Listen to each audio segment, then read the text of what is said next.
अस्सलाम वालेकुम दोस्तों। सियाने पुराने जमाने की गल सुनाते शरीकों के बारे।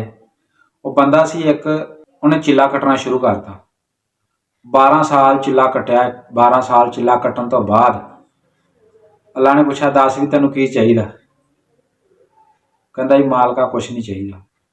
फिर पूछा भी दस भी की चाहिए? कहता कुछ नहीं चाहिए। जो तीसरी बार पूछा भी की चाहिए तो कहता या अल्लाह सोने एक हांडी इदा की दे दे मैनू, मैं जड़ी सोचा वो शायद पक के मेरे को आ जाया करे।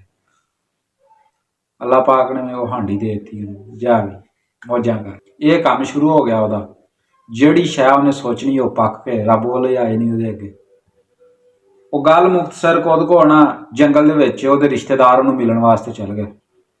रिश्तेदारों वेख के मिलिया मरत्या, मिलन वरतन तो बाद कहता जी दसो जी की खाना पीना। उन्होंने कहा इस जंगल की सानू खिलाऊं पिलाऊंगा। उन्हें कहा जी तुसी दसो की खाना पीना।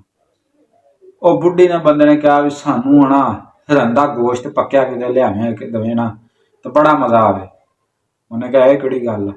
उन्हें ऐ सोचा, सोचने तो बाद अल्लाह अगे दुआ की, अल्लाह सुने वो हिरन का गोश्त दे हांडी मैं प्राहुणे नूं खवाउणी।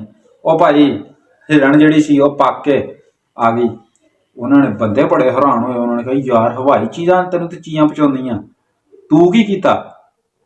कहता यार मैं 12 साल चिल्ला कट्टदा रहा, वो चिल्ला कट्टन तो बाद आ जिहड़ी है ना मैनूं हांडी लभी रब वालों ता होई, तो बस ये नाल ही मैं सारा कुछ खाधी पीती जाना। बंदा कहता यार ये चिल्ला मैनूं भी दस किहड़ी जगह ते कट्टिया ते किदां कट्टिया ते किहड़ा किहड़ा विरद कीता। उन्हें कहता फलानी जगह ते चिल्ला कीता, फलां फलां कलाम पढ़िया मैं। उन्हें कहा मैं भी पढ़ ला। उन्हें कहा पढ़ ला। लो जी हुण जिहड़ा शरीक सी ना, वो जिहड़ा उन्होंने मिलन आया सी, वो भी चल गया उस जगह ते।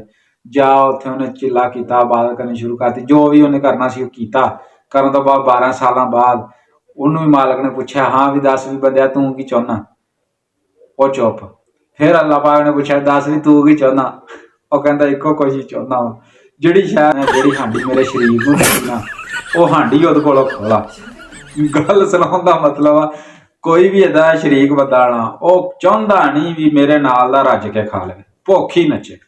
वेखो यार उन्हें 12 साल गालते, बस यही दुआ मंगी अल्लाह सुने ये मैं भुखा आना तो वह भी भुखा ही रहे, ये रज के क्यों खान लग पे।